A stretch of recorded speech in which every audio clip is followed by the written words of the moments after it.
Okay, let's jump right into this explainer. Look around you right now. Literally everything you see, from the physical chair you're sitting on to the totally intangible thoughts firing in your brain at this very second, is fundamentally vibrating energy. Energy can't be created or destroyed, right? It only transforms. And understanding this completely shifts how we view reality. Because it means we aren't just passively existing in some static, boring world. No, we are actively participating in a massive energetic exchange every single second of our lives. So I've got a question for you. Are you just a physical body, or are you something much, much more powerful? I mean, it's easy to look in the mirror and just see solid matter, but you are so much more than a biological machine just bumping around a physical world. You are an energetic being existing in a universe where absolutely everything vibrates. And because of that, you have this incredibly powerful inherent ability to consciously send and receive energy, literally shaping the reality around you. Moving into section 1, the universal reality, you are a quantum physics apparatus. To really grasp this, we need to break down the human structure. And when we do, things get fascinating very quickly. We start with cells, which are made of atoms. But what are atoms made of? Subatomic particles that function less like solid little building blocks and more like probability waves. When you get right down to the fundamental core of existence, most of the physical matter we encounter, and yeah, that includes your own body, is actually 99.9% empty space. It sounds crazy, right? But since we are fundamentally more vibration and empty space than solid mass, it makes perfect sense that we're deeply, constantly influenced by the invisible energy all around us. And modern science actually backs this up. The renowned quantum physicist David Bohm had this brilliant theory called the implicate order. Basically, he posited that the entire universe is profoundly interconnected. The physical things we actually see are just surface-level ripples on a much deeper unseen ocean. Everything is infolded, meaning reality is literally folded in on itself, and nothing is truly separate. You and the world around you are continuously vibrating in unison. Your energy touches everything, and everything touches yours. All right, section 2, the architecture of thought, shaping your reality. This interconnected energy applies directly to the human mind. Your brain isn't just passively recording events, it's actively constructing your reality. You've probably heard of the law of attraction, right? The principle that thoughts operate like magnets, attracting experiences, people, and things that match their specific vibrational frequency. Like attracts like. But what's really cool is that this isn't just some modern internet self-help trend. Even the renowned philosopher Immanuel Kant explored this. He argued that our mental framework is literally the lens through which we interpret our experiences. If your lens is clouded by a vibration of lack, you're only going to see and attract lack. But if you clear that lens and vibrate from a place of abundance, the universe has to match that frequency. The ancient philosopher Lao Tzu really hit the nail on the head with this cascading step-by-step logic. Listen to how this builds. Watch your thoughts, because they become your words. Watch your words, they become actions. Your actions turn into your habits. Your habits build your character.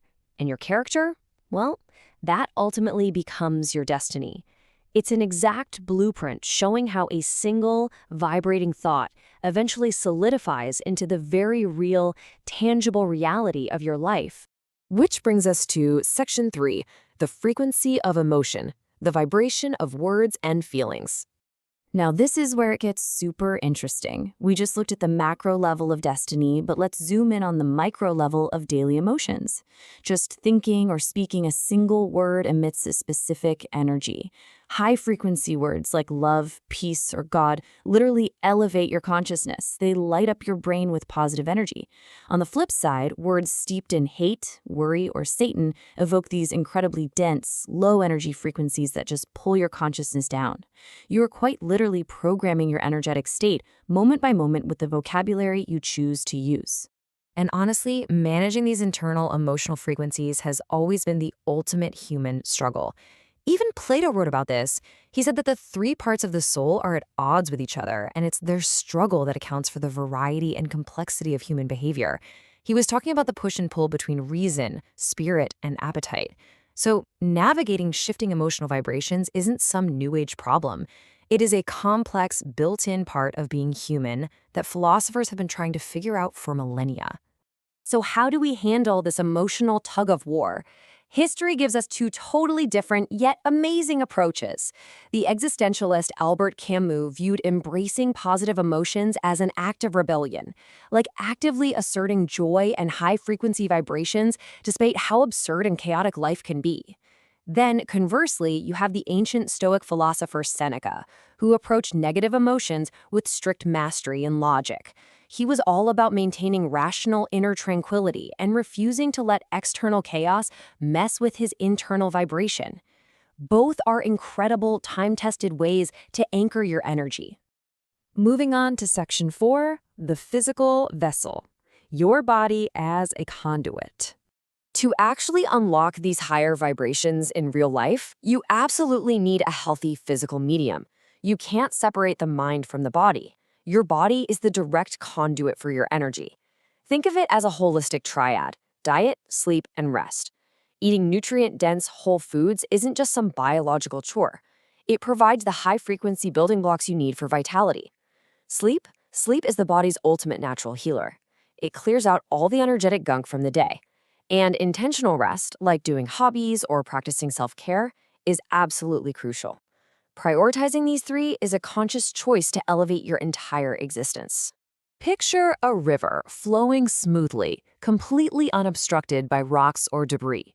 That is exactly what happens when your life force, what Eastern traditions call ki or prana, essentially your bioelectric energy, flows unimpeded through a well-cared-for body.